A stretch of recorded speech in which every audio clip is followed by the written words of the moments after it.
Bibili sana ako ng vanilla na ice cream ko, tol. Pero tinignan ko yung ingredients niya at parang kaya kong gawin to. Kasi kung titignan nyo, basic lang yung ingredients niya. Kaya tara, subukan natin gumawa ng vanilla ice cream gamit ang tokwa. Ayan tol, nakauwi na tayo. At sa totoo lang men, nagawa ko na dati to. Pero yung unang nagawa ko, walang tokwa. Kaya nag-research na muna ako kung possible ba talagang gumawa ng ice cream na mayroong tokwa. At sabi naman ni Google, pwede daw. Kaya eto tayo, subukan natin gumawa ng ice cream na gawa sa tokwa. At eto yung mga kailangan natin, tol. Mantika, cornstarch, honey, almond milk, o kahit anong gatas, tol. Pero almond milk ang pinili ko kasi para mas mababa ang calories niya. Tapos, optional, tol, vanilla na protein powder. So, pwede kayong gumamit ng Bear Brand kung wala kayo nito, tol. Vanilla extract. And finally, tol, gulaman na unflavored. And sa tingin ko, tol, sobrang bilis lang natin gagawin to kasi nung huling ginawa ko to, sobrang dali lang talaga. Kaya kumuha din ako nito, men. Cocoa powder kasi gagawa din tayo ng tsokolate o Reese's Peanut Butter Cups gamit ang tokwa din. Kaya tara, subukan natin kung makakagawa ba tayo ng mga dessert gamit ang paboritong pagkain ko. Let's go! Sobrang basic lang, tol. Paghahalu-haluin lang natin yung mga ingredients natin sa blender, tapos may blender natin. First natin, tol, is 300 grams na panis na tokwa. Ayan. Ito sana gagamitin ko, tol, kaso panis na. Ayan, naninilaw-nilaw na, tol. Tapos amoy suka na siya. Buti na lang, tol, meron ako ditong tira-tirang tokwa na ginawa ko noon na sweet and sour. Ayan siya. Hinugasan ko lang, tapos pinigga ko ng maigi. Siguro gagana naman to, di ba? Prito lang naman yung luto nito nun eh. Ayan, lagay tayo ng estimate 300 grams. Kanti pa. Ayan, okay na siguro yan. And siguro tol, hula ko, mas maganda kung silken tofu ang gamit nyo dito o yung tinatawag natin na taho. Mas maganda siguro yun kasi mas malambot yun. Pero ito lang yung meron ako kaya dito tayo magsisettle. Next natin tol, 1 scoop ng vanilla powder natin. Ito yung gamit ko, optimal na vegan protein powder tol. May chia seed to. Kaya nga sabi ko, kung wala kayo neto, pwedeng Bear Brand, tol.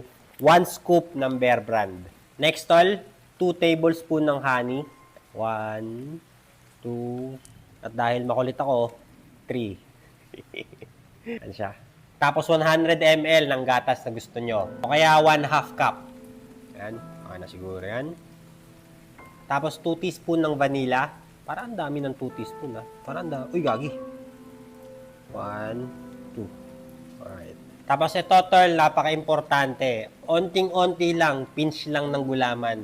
Kasi pag ito nasobrahan mo, magiging gulaman yung ice cream mo, tol. Sobrang liit lang, pinch lang. Ayan. Ganyan lang, tol, ganyan karami. Tapos 1 teaspoon ng cooking oil. Ayan. Tapos ito next natin, tol, gawa kayo ng cornstarch saka tubig na mixture. Pakuluan nyo lang, tapos magiging ganito siya. Ito yung magiging thickening niya, kumbaga. Ayan. 1 teaspoon lang. Okay tayo. Alright? And then, okay na yan, tol. Pwede na natin i-blend na maigi. Blend lang natin siya maigi, tol, para makita natin kung nasa ice cream ba yung consistency niya o hindi. At kung hindi, pwede tayong magdagdag, di ba? Alright. Moment of truth. Mukha siyang suka ng lasing. Mukha talaga siyang suka ng lasing, mutek. Tignan nyo. Ayan. Pero, tol, ang bango. Amoy vanilla talaga. Durugin na natin maigi yung tokwa, yung pritong tokwa natin. Ayan, tol, silipin natin. Medyo thick yung itsura niya, tol. So, sa tingin ko, magdadagdag ako nito, yung gatas natin. Tansya-tansya na lang, men. Yan na muna yan. Tapos, onting mantika. Ito mantika din kasi, tol. Ito yung magiging parang pampatigas niya, kumbaga. Kasi kung titignan nyo dun sa ingredients ng mga ice cream, men, puno-puno siya ng fats. Ayan yung dahilan niya, tol. Ayan yung nagpapatas din ng calories talaga yun eh. Maganda na yung consistency niya. May nakalimutan pala ako, tol. Lagyan niyo siya ng pinch ng asin. Yung sa akin ko na nilagyan kasi yung tokwa ko, galing siya sa sweet and sour. Meron na siyang asin, meron na siyang pampaalat, kumbaga. Ayan. Right. Okay na siguro to, men. Check natin kung ano yung tsura niya. Ay, ang bango. Sobrang bango, tol. And tol, tinan nyo yung tsura niya. Para siyang cookies and cream kasi dahil dun sa chia seed nung vanilla protein powder natin. Ganda. Sobrang bango, tol. Kung maamoy nyo lang, amoy na amoy yung vanilla niya. Ganda. Ayan, oh. Nako. Ganda. Ganda. Ayan siya, tol. Freezer natin, 1 to 2 hours. Ito men, tingin ko matatagalan na tumigas to kasi sobrang dami niya. Kaya ang gagawin ko, magsasala na lang ako dito ng onte para matikman lang natin, mataste test natin bago ko i-end yung content na to. Kuha tayo ng onti lang. Yan, yan. Tapos, freezer natin ng 1 to 2 hours. At habang nag-aantay tayo na tumigas yun, tol, gagawa muna tayo ng tsokolate natin gamit ang tokwa. Hugasan muna natin yung mga ginamit natin. Katulad ng ice cream, tol, nagawa ko na din to dati. High protein na chocolate. Pero dito, lalagyan natin ng onting twist. Lalagyan natin ng tokwa yung tsokolate natin. Testing kung mag-work ba siya. Gamitin ulit natin yung mga tira-tirang tokwa natin. Siguro ganyan lang, 1 tablespoon, tol. Tapos 2 tablespoon ng cocoa powder. Ayan. 1, isa pa, 2. Tapos 1 scoop ng vegan na protein powder natin. Vanilla yung gamit ko, men. Nandiyan. Tapos 1 tablespoon ng honey. Pero makulit ako, tatansyahin ko na lang. Okay na siguro yan. Onti pa. Tapos 1/2 teaspoon ng vanilla natin, tol. Tatansyahin ko na lang din. Siguro 5 patak. 1, 2, 3, 4, 5. Yan, okay na siguro yun. Tapos eto, tol. Optional lang siya. Pero eto kasi yung magpapatigas dun sa chocolate natin. Kung wala nito, magiging para siyang Nutella. Pero kung gusto niyo ng medyo parang chocolate talaga na parang Reese's Peanut Butter Cups, pwede nyo lagyan neto, tol. Konti lang naman. Pero eto kasi yung magbibigay ng calories pag nilagyan natin neto. Isang kutsara neto, 100 calories, tol. So, lagay tayo ng siguro 1 tablespoon muna. Tapos yun na yun, tol. Pwede na natin i-blender, katulad ng dati. Medyo kulang yung gatas. Dagdag tayo. Yung gatas, tol, tansyahan lang talaga yan. Lagay tayo ng onti pa. Huwag lang mapasobra, men. Kasi mahihirapan siyang tumigas. Alright, ganyan muna. Siguro mga 3 tablespoon. Kailangan yung itsura niya parang pasty, kumbaga. Check natin. Wala pa rin.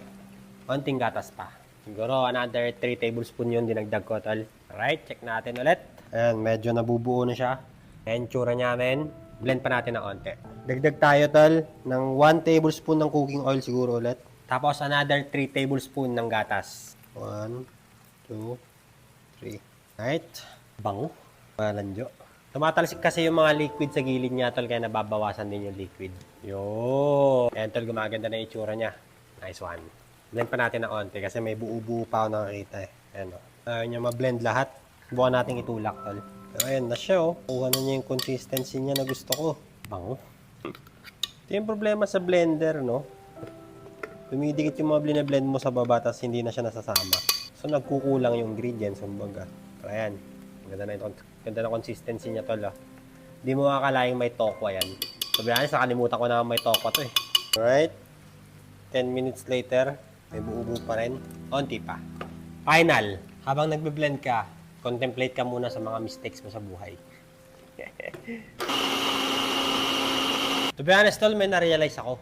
Kahit pala hindi ko na nilagyan ng cooking oil masyado. Kasi yung tokwa ko, naprito naman na, o. May mantika naman na siya. Dagdag calories lang. Pero wala, andun na tayo eh. Sabi nga ni Ryan Rems, wag yung sana, dapat at kung. Kasi yun yung mga salita ng mga talunan.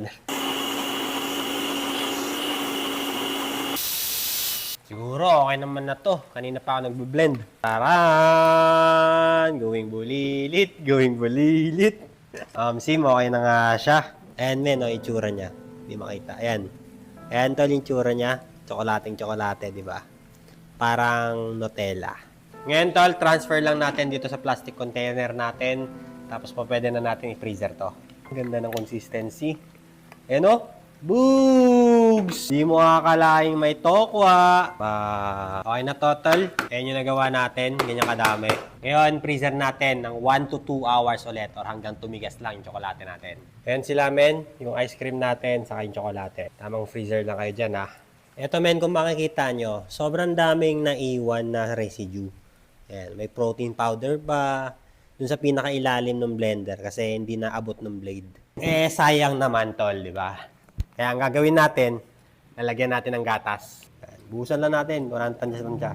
Gagawin natin milkshake, kumbaga. Blender lang natin. Tapos, ayun, okay na siya. Buhos lang natin, tol. Karang may high protein na milkshake ka na, di ba? Pero tingnan natin kung masarap. And tol, makita nyo na-clear out natin yung majority nung gunk sa baba kanina. Madadalian na din tayo sa paghugas na itong blender natin. Pero tikman natin kung masarap. Cheers! Matabang. Wala masyado lasa, tol. Lasang gatas na may onting tsokolate. Kumbaga. Magbe-benefit to pag nilagyan mo ng asukal, men. Wait lang. Eto, men, meron pa ako dito, monk fruit. O, yung artificial sweetener natin. Subukan natin lagyan. Gagun, dami nun. Okay lang yan. Salo lang natin. Natin kung may epekto. Alright. Testing. Masarap na siya, tol. Matabang kanina kasi gatas lang yun eh. Nakagawa tayo ng 3 dessert natin, tol. Nakagawa pa tayo ng tofu milkshake. Yan. Sarap. Try nyo. Fast forward, 2 hours from now. Ayan, tol. Mukhang promising naman yung ice cream natin. Ginetlak ko din yung vanilla ice cream sa supermarket para may point of comparison tayo dito sa ice cream na ginawa natin. Ayan siya, tol. Din nyo. Ice cream yung consistency niya, di ba? Ayan, no? Ayan siya, men. Moment of truth. Cheers.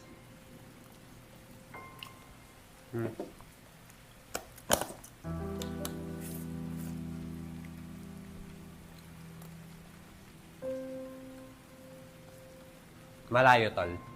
Sobrang layo. Ano ko ba siya de-describe? Matamis siya, tol. Lasang ice cream din. Pero kakaiba yung consistency niya. Dahil dun sa tokwa. May weird na ano siya, hindi ko ma-describe. May weird na texture siya, tol. Wait lang, isa pa. Para siyang may buhangin, tol. Malambot na buhangin. Pero yung lasa niya, para siyang may peanut butter kahit na wala naman tayo nilagay na peanut butter, tol. And kung makikita nyo, mukha talaga siyang ice cream, tol. Kung i-rate ko siya, tol, nasa 4. Mababa lang, tol, kasi hindi ka aya-aya yung consistency niya, tol. Pero matamis siya, tol, dahil dun sa honey.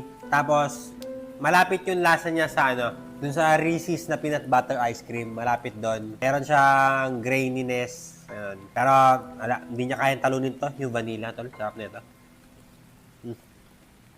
The best. Alright. Testingin naman natin yung chocolate natin. Ito yung chocolate natin, tol. Hindi pa siya gaano matigas. Pero, testingin ko na kasi anong oras na. 12 AM na, tol. Matigas na siya ng konti, pero hindi gaano. Ayan siya, tol. Ayan, tol. Pakita ko sa inyo pag kukutsarahin ko. Lumalaban din. Diba? Right? Moment of truth. Ito. Mas promising to, tol. Yeah. Lasang lasang honey. Yun yung lasa niya, tol. Parang, mas ice cream pa nga to, men eh. Kung tutusin yung niya, consistency niya kumpara dito. Mas masarap to. Panalo. Kung i-rate ko to, tol, nasa 8, ganun. Ayan siya. Testingin nyo, tol. Sobrang ganda ng macros neto. Sobrang high protein niya kasi may protein powder siya, saka hindi gaano yung fats niya kumpara dito sa ice cream na ganito, tol. And ilalagay ko din sa comment section yung ginawa ko na una na mga ganito na walang tokwa, kung gusto nyo gayahin na walang kakaibang ingredients yung ice cream at tsokolate nyo. Check nyo sa comment section ko, tol. Pero paano ba yan, men? Dito ko na muna tatapusin tong vlog ko na to. Peace out. Sana nag-enjoy kayo at sana may natutunan kayo sa akin. Peace.